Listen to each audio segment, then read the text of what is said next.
Géopolis Télévision, dans les profondeurs de l'économie africaine. Tout de suite,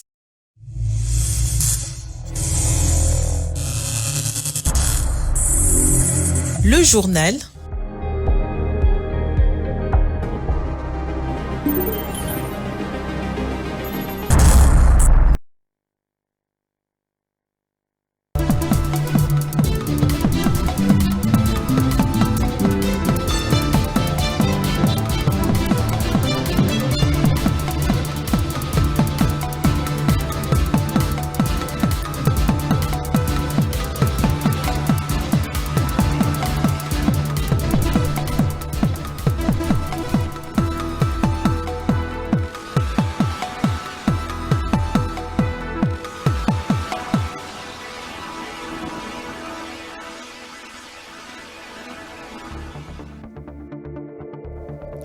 Au sommaire, une réunion a eu lieu autour de la chef du gouvernement Judith Suminwa Tuluka sur le relancement de projets phares du développement de 145 territoires. Plus de détails dans ce journal. Et à l'international, la campagne du cacao 2023-2024 est un théâtre important au Ghana. Une forte baisse de la récolte est signalée avec un risque de perte de plus d'1 milliard de dollars. Des amples détails dans ce journal. Il est 19h, c'est l'heure de vous informer. Madame, monsieur, bonsoir et bienvenue dans ce journal. Le gouvernement veut relancer ce projet phare, notamment celui du développement de 145 territoires. Une réunion a eu lieu autour de la première ministre. La réunion du comité de conjoncture a examiné la question de la régulation de dépenses publiques. Il s'agit d'assainir les finances publiques et aussi de s'attaquer à la fraude, notamment dans les secteurs de produits pétroliers. Je vous propose de suivre le vice-premier ministre en charge de l'économie, Daniel Mukoko Samba. Au cours de cette réunion, c'est la volonté de son Excellence Madame la Première ministre de relancer le plus rapidement possible certains projets phares du gouvernement, notamment le projet PEDEL 145 territoires, dont il est question de faire d'abord l'évaluation de ce qui a été fait au cours du mandat précédent et de solder les montants attendus par les agences de mise en œuvre pour clôturer définitivement le premier volet de ce programme. Évidemment, pour financer ce programme, le gouvernement a besoin de plus de recettes. C'est la raison pour laquelle, au cours de la réunion de ce jour, nous nous sommes appesantis sur la problématique de la fraude sur nos produits miniers. Cette pratique qui consiste à minorer la valeur des produits miniers qui sortent de notre territoire national. De la même manière, la question de la fraude sur les produits pétroliers. Les membres du comité ont donc envisagé des mesures pour juguler ces mauvaises pratiques de manière à accroître les recettes publiques dont le gouvernement a besoin pour exécuter les projets d'investissement. De la même manière, nous avons également examiné la question de la régulation des dépenses publiques de manière à ce que les dépenses les plus essentielles soient exécutées et que l'exécution des dépenses par le gouvernement ne vienne pas surcharger le marché de change, ce qui se traduit le plus souvent par la détérioration ou la dépréciation de la monnaie nationale.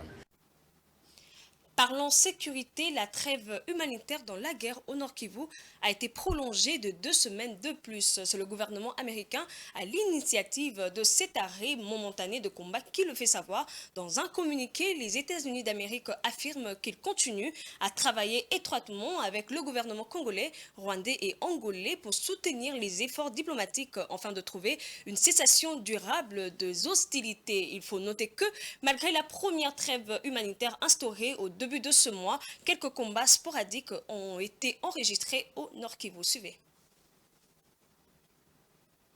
À 48 heures de l'expérience À 48 heures de l'expiration de la première échéance, la trêve humanitaire entre l'armée congolaise et les rebelles du M23 soutenus par Kigali a été prolongée de 15 jours. Par un communiqué, le département d'État américain salue cette nouvelle prolongation et invite les différents acteurs de la région au respect de cette mesure qui a pour objectif de faire taire les armes, permettre le retour volontaire des personnes déplacées et fournir au personnel humanitaire un accès sans entrave aux populations vulnérables dans l'est de la République démocratique du Congo. Les États-Unis appellent tous les acteurs de la région à respecter cette trêve. Nous continuerons à travailler en étroite collaboration avec les gouvernements de la RDC, du Rwanda et de l'Angola pour soutenir les efforts diplomatiques régionaux dans le cadre du processus de Luanda et de Nairobi afin de parvenir à une cessation durable des hostilités, indique le gouvernement américain. Il faut dire que la première initiative de trêve mise en place au début du mois de juillet en cours a été plusieurs fois brisée par des combats sporadiques et ont causé perte en vie humaine parmi les civils et les enfants. En pleine trêve, un rapport des experts des Nations Unies publié le 8 juillet pointait du doigt une fois de plus le soutien rwandais aux rebelles du M23. Selon ce rapport, les troupes rwandaises sont estimées au nombre de 4000 combattants, un chiffre un peu plus supérieur aux rebelles eux-mêmes qui sont eux estimés à 3000 personnes. Et puis, la capitale congolaise, Kinshasa, fait face ces derniers temps à une insécurité routière à plusieurs facettes. De son côté, la police nationale fait de son mieux pour en venir au bout. C'est le dossier du jour signé Don Momat. Dans la ville de Kinshasa, la sécurité routière est devenue une préoccupation majeure, voire un fléau aux multiples facettes. Les autorités politico-administratives, députés et ministres sont pointés du doigt pour rouler à vive allure avec parfois des plaques d'immatriculation cachées, parfois en contresens sur des routes délabrées, mal signalisées et même mal éclairées la nuit. Les conducteurs de bus surnommés esprits de mort, de leur côté, sont réputés pour leur excès de vitesse, leur impatience et leur non-respect du code de la route, tout comme le conducteur de moto, communément appelé Wewa. Ça fait qu'il faut extravagance donc on a un excès de vitesse, excès de vitesse, il y a un courir par risque. Donc une façon bika na risque na yé azowa chapeau qui était ayebi ko kumba moto makasi ko lika baninga mususu. Cette situation est à l'origine de plusieurs accidents mortels que la ville enregistre quotidiennement. Le dernier en date, c'est l'accident du mercredi 17 juillet sur le boulevard Triomphal. En route pour l'université, endroit des prédilections pour préparer son avenir, une jeune fille de 24 ans a perdu la vie après que la moto qui l'a transportée se soit retrouvée en dessous d'un grand camion. Au-delà de ces dangers routiers, les chauffeurs des taxis et les conducteurs des motos font face à une insécurité grandissante. En seulement une semaine, 6 chauffeurs taxis ont été sauvagement assassinés et leurs véhicules dérobés. 2 corps des conducteurs des motos ont été également retrouvés sans vie à la Gombe. Les motos sont également la cible des vols nocturnes perpétrés par des individus non identifiés. Face à cette vague d'insécurité aux multiples facettes, la police, comme l'a promis le commissaire divisionnaire adjoint Blaise Kilimbalimba, a engagé des mesures pour réagir. Ce jeudi 18 juillet par exemple, des opérations ont été déployées pour traquer les conducteurs en contresens et les mototaxis qui bravent les interdictions pour accéder à la commune de la Gombe, à la grande satisfaction des usagers de la route. Soutenir cette action 100%, parce qu'on ne peut pas être au-dessus de la loi. C'est normal que tout le monde puisse respecter les normes et la condition routière. Merci beaucoup. Des efforts sont également faits pour lever le voile sur le plaque d'immatriculation bâchée et l'utilisation abusive des gyrophares. À beaucoup de véhicules, depuis qu'on a commencé l'opération, on a trouvé des véhicules. Je ne suis pas un voyou. Non. Voici mon mandat. Qui te donne le droit de bâcher les véhicules? C'est dans quel article de la Constitution?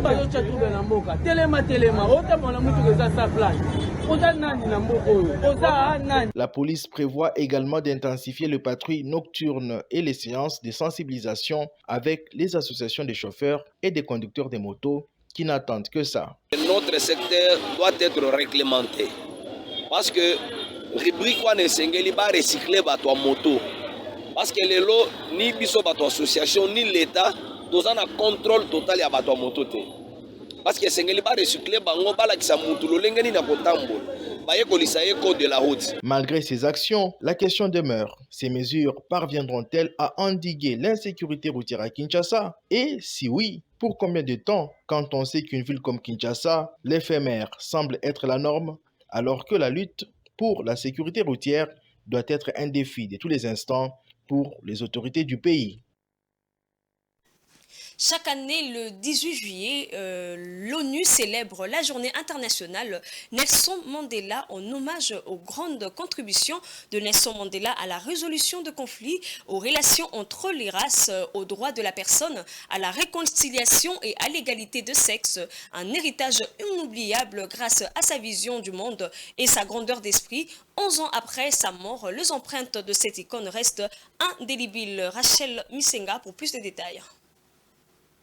La journée Nelson Mandela est célébrée chaque année le 18 juillet, date de l'anniversaire de Nelson Mandela. Cette journée a été officiellement déclarée par les Nations Unies en novembre 2009, la première journée mondiale de l'ONU ayant eu lieu le 18 juillet 2010. Cette journée vise à honorer l'héritage de l'icône sud-africaine, premier président noir d'Afrique du Sud et symbole mondial de la paix et du développement. En ces jours, les individus et les organisations du monde entier sont encouragés à agir et à inspirer le changement en consacrant 67 minutes de leur temps à aider les autres, ce qui représente les 67 années que Nelson Mandela a passé à lutter pour la justice sociale. Cela peut impliquer les services communautaires, les travails bénévoles ou toute activité favorisant la justice sociale et le développement des sociétés. Le monde retient de cette icône ses efforts pour promouvoir le droit de personnes, l'égalité et la démocratie partout dans le monde. Comme leader visionnaire, il a enseigné le pouvoir du pardon, de l'égalité et de l'unité. Beaucoup en appellent pour que l'héritage,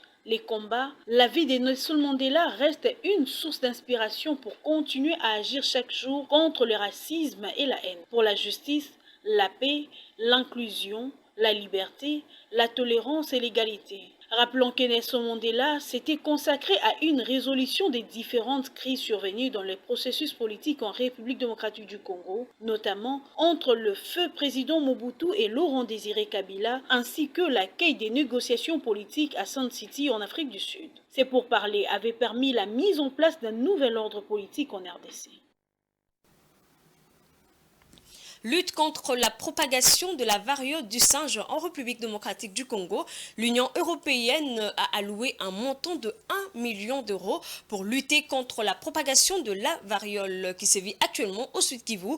Et pour l'Union européenne, l'objectif de cette aide est d'empêcher la propagation de la maladie dans les camps des déplacés et aussi dans les populations avoisinantes. Patience Lokeke.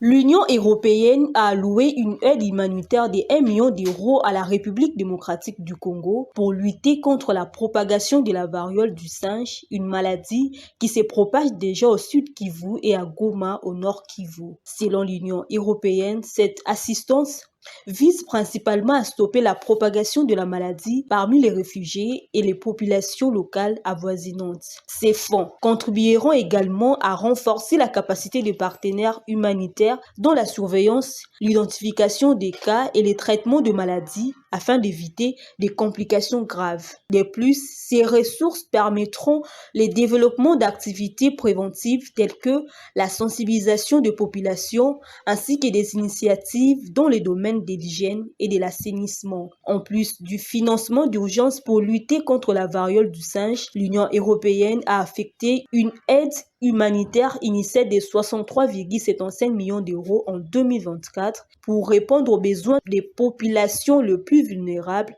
en RDC, principalement dans l'est du pays. La variole du singe est endémique dans les régions des forêts denses en Afrique de l'Ouest, de l'Afrique centrale et de l'Afrique de l'Est, en particulier dans les régions du nord et du centre de la RDC. On reconnaît la présence endémique de la variole du singe dans 11 des 26 provinces de la RDC. Mais le nombre de cas de la maladie et de provinces touchées a augmenté ces dernières années pour atteindre 22 provinces en novembre 2023. La variole du singe, également appelée Mpox, est une maladie transmise de l'animal à l'humain, notamment par le rongeur. Cette maladie peut se transmettre par tout contact étroit avec une personne infectée, y compris le baiser, le caresse, les rapports sexuels et bicogénitaux. L'information, c'est aussi au-delà de nos frontières. Madame, Monsieur, faisons place à la page internationale.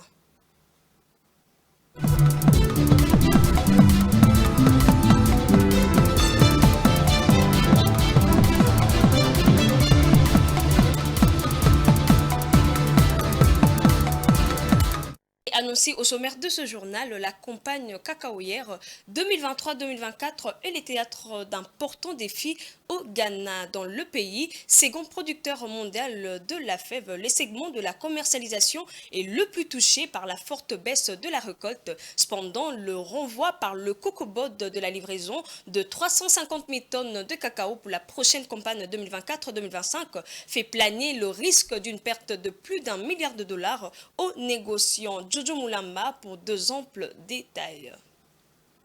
Le report de livraison de cacao pourrait faire perdre plus d'1 milliard de dollars américains aux négociants. D'après des sources industrielles qui se sont confiées à Reuters, la démarche du régulateur a contraint certaines maisons de commerce à liquider leur position courte pour le mois durant lequel elles espéraient obtenir leur stock dans un contexte de hausse de prix. Selon un opérateur qui a requis l'anonymat, un retard de 350 000 tonnes signifie que les négociants et les transformateurs de cacao pourraient subir de pertes d'environ 4 000 dollars américains par tonne sur le contrat à terme sur le cacao qu'ils avaient acheté pour couvrir leurs achats physiques de fèves, soit environ 1,4 milliard de dollars américains au total. Toutefois, le report des livraisons par le régulateur s'explique par la faiblesse de la récolte ghanéenne, attendue à moins de 500 000 tonnes en 2023-2024 en raison des mauvaises conditions climatiques, de la contrebande, de maladies des cacaoyers et de l'extraction illégale de l'or.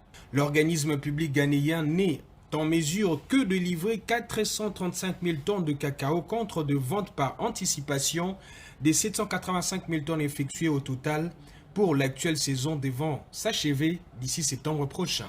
Les COCOBOD prévoient de contracter un prêt de 1,5 milliard pour ses achats de cacao auprès de producteurs durant la campagne 2024-2025 et espèrent enregistrer une récolte de 810 000 tonnes d'ici la fin du exercice. Un vote de juin 2024 à la Chambre de représentants des États-Unis suscite des inquiétudes et pourrait avoir un impact sur le paysage commercial et diplomatique de l'Afrique du Sud. Le vote appelle à une évaluation complète des relations diplomatiques de Washington avec Pretoria. En réponse à cette annonce, l'Afrique du Sud enverra une délégation de haut niveau aux États-Unis dans les 2 prochaines semaines pour faire pression contre la promulgation par Washington de cette législation. Nos confrères d'Africa 24. Le nouveau gouvernement sud-africain profitera d'un prochain forum sur l'accès commercial préférentiel des États-Unis pour s'opposer à un examen par le Sénat américain de la coopération entre les deux pays. En effet, en juin 2024, la Chambre des représentants états-unienne a adopté une loi exigeant une évaluation complète des relations bilatérales et l'a soumise au Sénat pour approbation. Les groupes de pression sud-africains ont averti que la législation menaçait de freiner le commerce avec la plus grande économie du monde à un moment où le pays doit accélérer la croissance économique pour lutter contre les inégalités généralisées. Selon les économistes, un examen des liens pourrait compromettre l'accès de l'Afrique du Sud à l'African Growth and Opportunity Act, AGWA, qui offre au pays un accès à une franchise de droit au marché américain. Le commerce bilatéral entre les deux pays s'étant élevé à 23,7 milliards de dollars en 2023. La croissance des exportations de l'Afrique du Sud vers les États-Unis est très importante. Environ 600 entreprises et entités américaines sont basées en Afrique du Sud. Selon des rapports récents, ces entreprises contribuent à plus ou moins 10% du PIB. Par conséquent, tout désavantage ou toute augmentation des droits de douane en ce qui concerne la manière dont nous commerçons avec les États-Unis ne sera pas à notre avantage.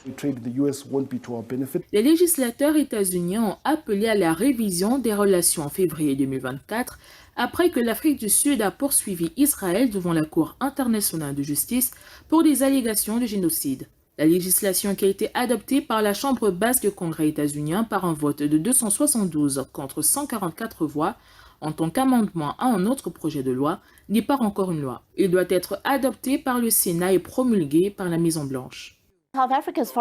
La politique étrangère de l'Afrique du Sud est devenue un problème pour les États-Unis parce qu'elle s'engage avec un grand nombre de pays dont les États-Unis ne sont pas satisfaits. Et puisque les États-Unis détiennent le programme, ils ont la prérogative de retirer des pays de la liste comme ils l'ont fait avec certains pays comme l'Ouganda l'année dernière. Ils ont retiré 4 pays de la liste pour des raisons humanitaires. Les États-Unis sont le deuxième partenaire commercial de l'Afrique du Sud après la Chine et constitueront un élément crucial des efforts du nouveau gouvernement pour relancer l'économie. Pour le pays d'Afrique australe, l'AGOA offre un accès préférentiel pour environ 20% de ses exportations vers les États-Unis ou 2% de ses expéditions dans le monde.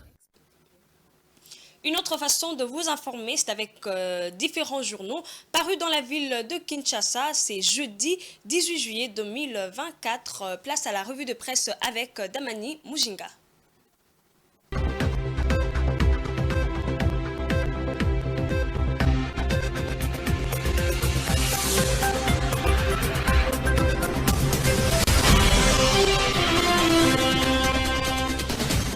Bonsoir et bienvenue à cette revue de presse. Commençons avec Info 27 qui a titré « Renforcement de la diplomatie parlementaire RDC-USA, une réponse aux défis sécuritaires de l'Est ». Conduite par Brian Fitzpatrick, représentant de la Pennsylvanie, et Madame Lucy Tamlin, ambassadrice des États-Unis en République démocratique du Congo, la délégation du Congrès américain a été accueillie le mercredi 17 juillet par le président de l'Assemblée nationale Vital Kamerhe. Cette rencontre a eu lieu au lendemain du retour de M. Kamerhe du Canada, où il a éminemment représenté la RDC lors de la 49e session de l'Assemblée parlementaire francophone. Au cours de ces échanges avec les parlementaires américains, Vital Kamerhe a exposé les principaux défis auxquels est confrontée la République démocratique du Congo, patrie de Lumumba, en mettant l'accent sur les dimensions économiques, sociales et surtout sécuritaires concernant cette dernière. La situation alarmante de la partie orientale du pays a été particulièrement mise en relief. Toujours sur le même sujet, la prospérité titre en sa manchette face à une délégation du Congrès américain, agression rwandaise, Vital Kamerhe réitère la position de la RDC. Le tabloïd renchérit en disant concernant la situation sécuritaire dans la partie est du pays qui a été l'épicentre de leurs échanges, le speaker de la Chambre basse du Parlement a fermement réitéré la position de la RDC sur cette guerre d'agression dont elle est victime. Une position qu'il a défendue bec et ongle devant les parlementaires de la francophonie réunis récemment à Montréal. C'est dans ce cadre qu'il a fait appel à l'implication des États-Unis pour ramener le Conseil de sécurité des Nations Unies à prendre enfin des sanctions contre le Rwanda et l'Ouganda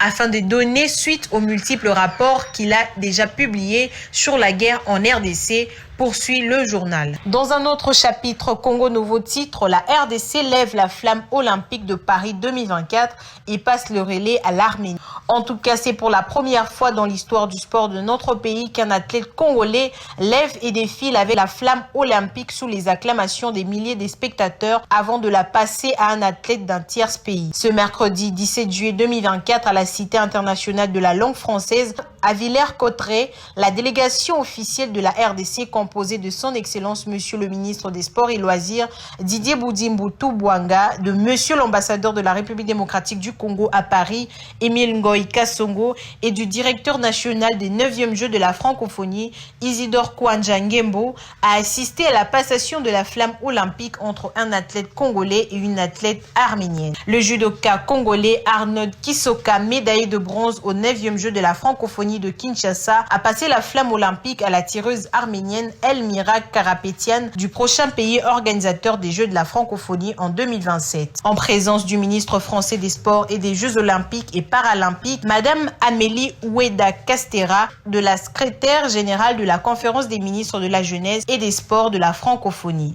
Madame Luisette René Tobi et la directrice du Comité international des Jeux de la francophonie, Madame Zeina Mina. Il faut noter que la France, membre éminent féminin de l'Organisation internationale de la francophonie a tenu à organiser la passation de la flamme olympique de Paris 2024 entre un athlète du pays organisateur de la précédente édition des Jeux de la francophonie et une athlète du pays organisateur de la prochaine édition des Jeux pour premièrement promouvoir et valoriser la langue française pendant les Jeux olympiques et paralympiques, deuxièmement pour valoriser les pays hôtes des Jeux de la francophonie, un événement sportif et culturel majeur pour la jeunesse francophone. Fin de cette revue de presse, au revoir.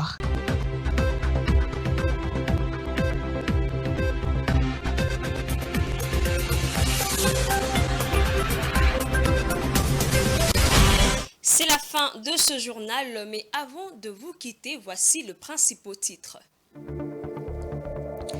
Une réunion a eu lieu autour de la chef du gouvernement, Judith Suminwa-Tuluka, sur le relancement de projets phares du développement de 145 territoires. Et à l'international, la campagne du cacao 2023-2024 est un théâtre d'important au Ghana.